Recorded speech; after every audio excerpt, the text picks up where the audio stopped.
Yeah, I did warn Australia's farmers, you will be next. Like the Dutch farmers, like the New Zealand farmers, you will be next. And today, sure enough, Chris Bowen, the Energy and Climate Change Minister, gave a speech saying he was now going to work with global warming activists and unions, warning, as well as experts, of course, in the so-called community, to work out a plan to make farmers cut their emissions too. A lot. And not just them. Bowen's now also working on global warming plans for transport, your cars included. And my tip, that's going to include emission standards to make a lot of petrol cars no longer affordable or saleable. You'll be forced onto electric cars or onto your legs instead. And buildings, they're also going to be a target of emission cuts. Now, you'll think the way the targets have worked so far for the electricity sector, well, that should have made the government think it would have to pull back and not go on even harder. But more than that, here is Australia making all these cuts to our emissions, causing electricity bills to go up so much. Look, there's actually been a 90% jump in the number of people now on hardship payment plans just to pay for their electricity.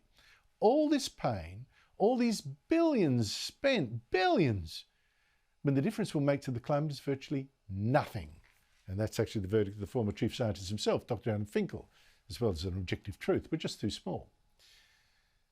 But even if you do say yes, but it won't just be us, we'll be joining other countries making these tough cuts, and together we'll make a difference. Well, are they really making those cuts, and will it make much difference? Joining me is economist Bjorn Lomborg, who's the author and president of the Copenhagen Consensus Centre and a former director of the Danish government's Environmental Assessment Institute. Now, he's also the author of a new book, Best Things First, the 12 most efficient solutions for the world's poorest. And our global SDB promises as well. It's into that too. Bjorn Lomborg, thank you so much for joining me again. It's always such a pleasure to talk to you. Hey, listen, before I get onto your book, are other countries meeting their own emissions targets, like Europe? Well, a few of them are. So Europe is probably one of the places that we will meet our targets, just simply because we have very strict regulations involved. But most of these places are making grand promises. But then when the bill shows up, we start realizing, oh, wait, we don't actually want to do that. And of course, the big players, that's China, India, and Africa, are not committed at all. Yes, they're in principle committed to something in 2050 or 60 or 70. But in reality, of course, once the costs start coming in, they're not going to do that. You're not going to be able to convince China to say, sure, we're going to give up the thing, the engine that has brought 30 years of prosperity and lifted almost 500 million people out of poverty. We're not going to give that up for something that, at least when you look at Germany and now also Australia, is going to turn out to be much more expensive. So the reality here is, again, yes, global warming is a problem, but trying to solve it by saying, would you mind being a little poorer, a little colder, a little less comfortable, not being able to drive your car? That's never going to work. What is going to work, and the only thing that's going to work, is innovation. If we can come up with green energy that's cheaper than fossil fuels, everyone will switch. If we can't, we're not going to fix this problem. And just the last question before your book.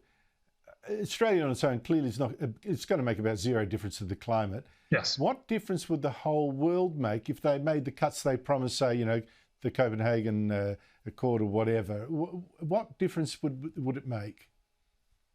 Well, it depends a lot on what kind of promises you look at, because if you just look at the Kyoto Protocol or the Paris Agreement as it was enacted, it would have very, very small impact. But of course, people are basically saying, well, but if you live up to not just the promises that we made in 2015 for 2030, but also all the other promises that will come on top of that, we will actually be able to reduce temperatures significantly. But again, you have to remember, this is also going to be fantastically costly. We're talking about a cost right now of net zero by 2050 of about $5 to $8 trillion US dollars each and every year. That's more than what we're spending on any other big thing. That's more than what the world is spending on education right now. So no, this is not going to go down well, and certainly not you're going to see for countries like India or Sub-Saharan Africa spend about 10% of their GDP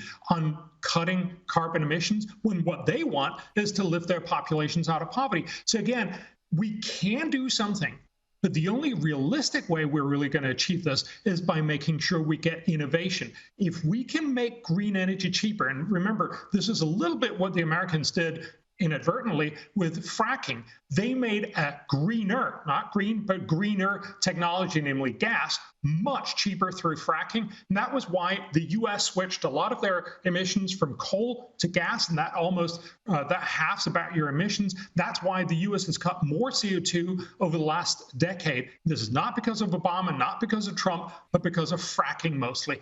That's how you do it. Make it cheaper, then people switch.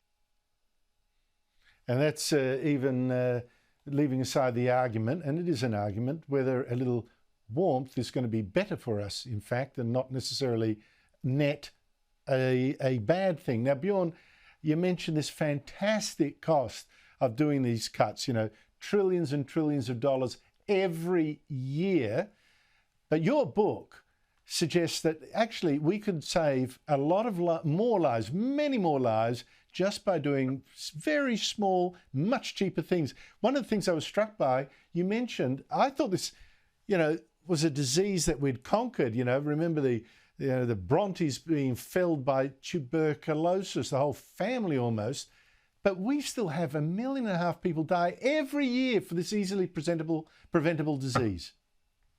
Yes. So what I did in the new book is, because the world has promised everything to everyone. We promised to fix climate, but remember, we've also promised to fix poverty and hunger and corruption and wars and education. And we're also promised to give organic apples and community gardens to everyone.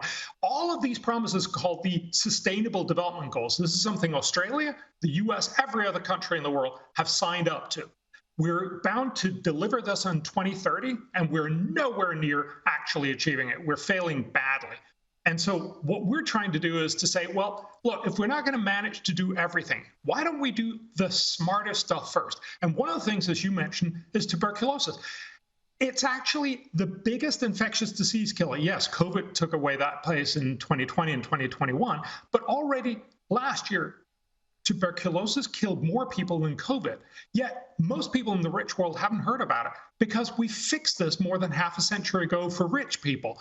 We need to do this for poor people as well. It's very simple. You need to get more treatment out, and you need to diagnose more people. Now, I'm saying it's very simple, but it will cost about $6 billion a year to fix this. For $6 billion, we can save about 1 million people over the next 50 years. 1 million people a year over the next 50 years. This is just phenomenally good investment. And so what we've done is we've collated these amazing things, these 12 best things to do for the world. And all I'm saying is, whatever else you're doing, shouldn't we do these 12 best things first? They will cost in total $35 billion. And as you just mentioned, we're talking trillions when we talk about climate.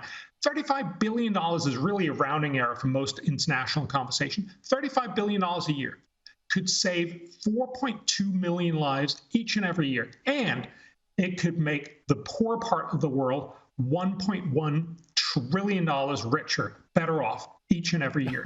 This is possibly the best thing we could do in the world. This is what Australia should say. We're going to take charge on making sure the world do the smartest stuff first.